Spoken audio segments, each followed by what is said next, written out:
Well, the last day of racing, you know, we've raced over a week now and it's been like 800 k's of racing in the river. Hey, we've had a bit high water, which has probably helped us with the overseas competitors compared with the New Zealanders, but this river, the Dart, on the last day is always a challenge. You know, you've Gord stuck up asking for a helicopter for assistance, and they sort of, how much water's in the river?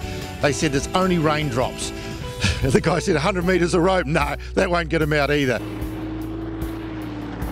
You've got guys like Chad, who's done a very, very good job, you know, really hard charge, and it's not easy for him because he said he's sort of navigating by himself, but come all the way out onto the lake and blew his engine. And I mean, he's raced hard all week.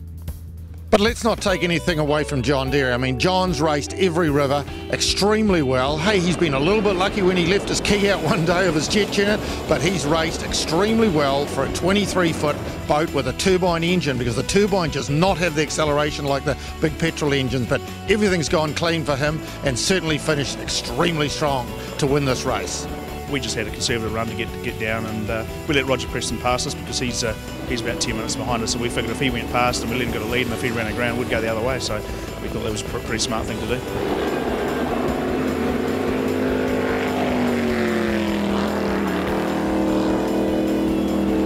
I hope you enjoyed this, and we certainly look to seeing you for the World Championship 2013 next year.